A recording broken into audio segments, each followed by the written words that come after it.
शेतकरी बंधूंनो, मी सध्या खव्याची जी पंढरी आहे अशा भूम तालुक्यातील जांब या गावामध्ये आहे, जिल्हा धाराशिव. ग्रामीण भागामध्ये करोडो रुपयाची उलाढाल करणारी ही खव्याची आणि पेढ्याची इंडस्ट्री आहे. हा जो खवा आहे किंवा हा खव्यापासून जो पेढा तयार केला जातो तो सहसा लूज मध्ये विकला जातो.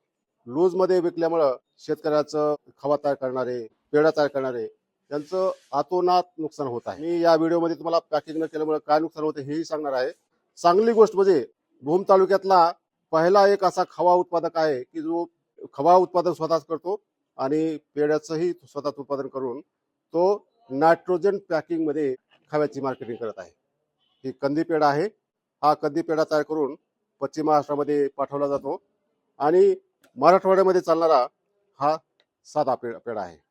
अशी नायट्रोजन पॅकिंग करणारी 25 लाखाची मशीन त्यांनी खरेदी केलेली आहे. खवा आणि पेढा निर्मितीचा जो उद्योग आहे तो कसा केला जातो याचीच माहिती आपण आजच्या व्हिडिओमध्ये घेणार आहोत. मी डॉक्टर तुकाराम मोठे, सेवानिवृत्त कृषी सहसंचालक डॉक्टर तुकाराम मोठे या युट्यूब चॅनलवर मी आपल्या सर्वांचं स्वागत करत आहे. किती दिवसापासून तुम्ही या खवा निर्मितीच्या आणि पेढा निर्मितीच्या धंद्यामध्ये आहे?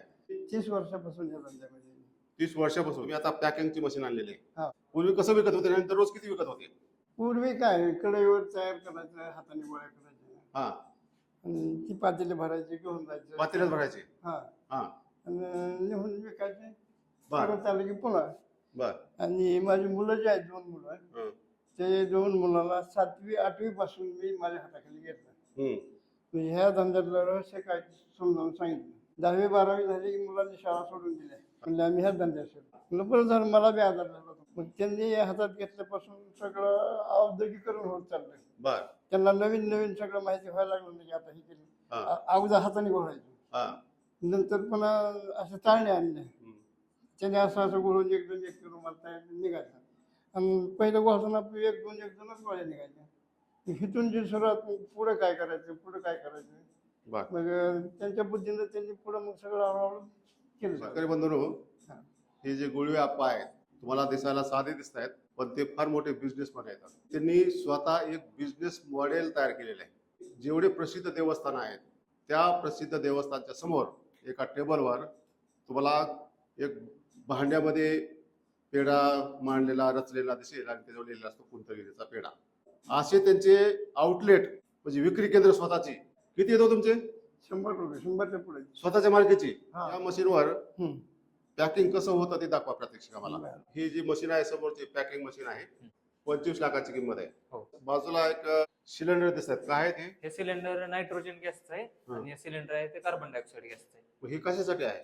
जेव्हा आपण पेढा या मशीन मध्ये पॅक करतो तेव्हा पेढा पॅक करताना त्याच्या पेढ्याच्या कंटेनर मध्ये हा. लॅब मधून टेस्ट करून आपण पेढा आणलेला आहे की हा. त्या पेढ्याला नायट्रोजन गॅस किती आणि कार्बन डायऑक्साईड गॅस किती त्या हा. प्रमाणात त्या बॉक्स मध्ये हे दोन्ही गॅस जातात. हा. आणि ते गॅस गेल्यानंतर तो बॉक्स पूर्णपणे सील होऊन बाहेर येतो मग कशामुळे पॅकिंग करतात ते? जास्त दिवस टिकण्यासाठी. ते करून दाखवा बरं. तुम्ही ही एक पेढा भरलेले बॉक्स ठेवतायत प्लास्टिकचे. ह्या तर आता- प्लास्टिकच्या कंटेनर मध्ये या पद्धतीने आपण पेढा भरतो. हा, किती असेल हा पेढा? हा पेढा 200 ग्रॅम. आता काय करायचं पुढं? ही मशीन आहे आपली हा. चेकिंगची. आता हिला चालू करण्यासाठी हा, ही मशीन कुठे घेतली हो? ही मशीन गुजरात, कोणती कंपनी? मॅक्सॉन. मॅक्सॉन मॅक्सॉन. हा, मॅक्सॉन. हा, चालू करा.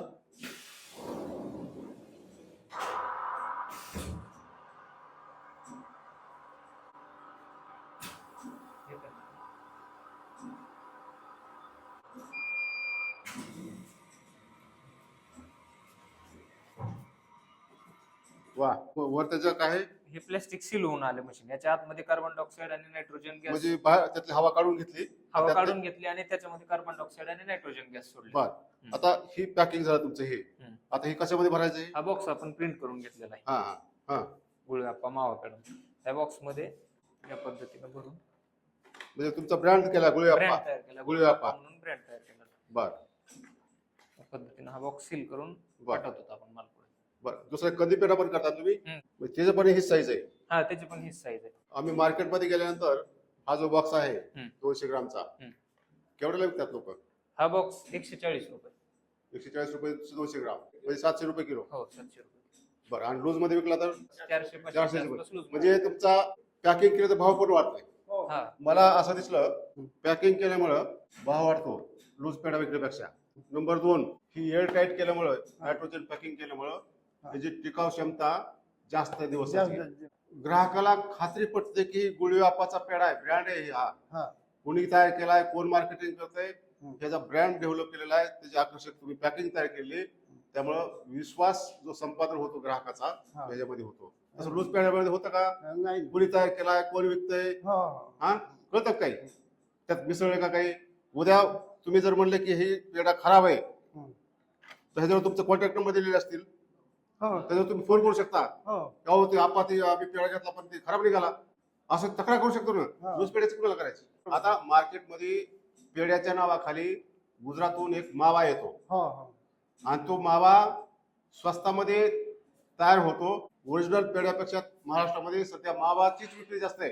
हो तर मैदा मिसळा, बाकी साखर मिसळा आणि असं मिक्स करून ती मावा विकत आहेत आणि याच्यापेक्षा जास्त मार्जिन असल्यामुळे ते आपले सुद्धा पेढेवाले तेच मावाच विकतायत. त्यामुळं आपल्या खव्याचं मार्केट डाऊन व्हायला लागलं ना. मग त्यामुळं सगळ्यात जर पेढेवाल्यांनी तुमच्यासारखा निर्णय घेतला की आम्ही पॅकिंग मध्येच विकणार, लूज विकणारच नाही, तेव्हा मावा विक्री बंद होईल. आता त्या मावाचं जे पॅकेट असतं ना, त्या मावाच्या पॅकेटवर त्याला लायसन आहे असं म्हणजे काय म्हणजे अवैध तयार करतात. गव्हर्नमेंटने त्याला परमिशन दिली तयार करायला, पण तू ते घेताना ते त्याच्यावर वाचत नाहीत काय लिहिलंय ते. ओरिजिनल पेढा आणि मावा विक्री करणाऱ्या दुकानाला काय भेटी दिल्या त्यांची मी नावं सांगत नाही. त्यांचं म्हणणं आहे जेव्हा मावा 4 किलो विकला जातो तेव्हा 5वं गिराईक 1 किलोचं ओरिजिनल पेढ्याला येतं. पेढा येतं म्हणजे 20% फक्त तुमचा ओरिजिनल पेढा विकला जातोय, बाकीचा 80% पेढा हा मावा म्हणून विकला जातोय. आता त्याच्यामध्ये तुम्हाला मी सांगतो की ह्याच्यामध्ये काय काय आहे. त्याच्यामध्ये जर मावा तयार करण्यासाठी जो गुजरात तयार होतो, गुजरातला बघून आपल्याकडे सुद्धा काय आता पेढा उत्पादन करणारे इथं सुद्धा त्यांनी कारखाने टाकले ते हा. तर त्याच्यामध्ये लिहिलंय काय, मिल्क सॉलिड्स, शुगर साखर, एडिबल ऑइल म्हणजे पाम ऑइल खायचं तेल, लिक्विड ग्लुकोज म्हणजे साखरेसारखा पाक, कार्डॅमम म्हणजे विलायची. 100 ग्राम मध्ये किती प्रमाण असावं त्याच्यामध्ये सगळं दिलेलं आहे. ह्याच्यामध्ये प्रोटीनचं प्रमाण किती आहे, कार्बोहायड्रेट किती आहे, साखर किती आहे, फॅटी ऍसिड्स किती आहेत, नंतर साखर किती आहे, कोलेस्ट्रॉल किती आहे, आणि ह्याला पॅकिंग करून विक्री करायला परमिशन आहे. आणि तुम्ही जर ह्यामध्ये टाकलं, तुम्ही सुद्धा ह्याच्यामध्ये लिहिलेलं आहे, त्याच्यामध्ये इन्ग्रेडियंट तुम्ही लिहिलेले आहेत. खवा पहिलं आहे तुमचं किती खवा आहे ते, साखर, नंतर इलायची आणि नॅचरल फूड कलर रंग काय तुम्हाला केसरी लागतो, कोणाला काय चॉकलेट कलर लागतो, तर तो कलर लिहिलेला आहे. आता त्यांनी कायदेशीर परमिशन आणलेली आहे, त्यामुळे त्याच्यावर बंदी लांबची गोष्ट आहे. ते तुम्हाला फक्त संघटित होऊन तुम्हाला पॅकिंग मध्येच खवा तुम्हाला विकावा लागेल आणि ते ग्राहकाला सुद्धा छान करावं लागेल. तेव्हा ह्याच्यामध्ये खव्याचं पासून बनवलेला पेढा हाच ओरिजिनल आहे. तुमचे जे स्टॉल लागलेले आहेत त्यांना मार्जिन जास्त मिळते म्हणून तुमच्या पेढ्याऐवजी मावाच विकायला लागले ते. तर आता मला सांगा किती दररोज खवा तुम्ही पेढे विकता आणि सगळ्यात जास्त कोणत्या दिवसामध्ये पेढा विकला जातो? इतर जे वार आहेत ना त्यापेक्षा मंगळवार, शुक्रवार आणि मंगळवार जास्त सेल होतो. साधारणतः महिन्याला किती टन लागतो मग तुम्हाला माल? दररोज नाही म्हटलं तरी 1000 किलो जातो. दररोज 1000 किलो जातो.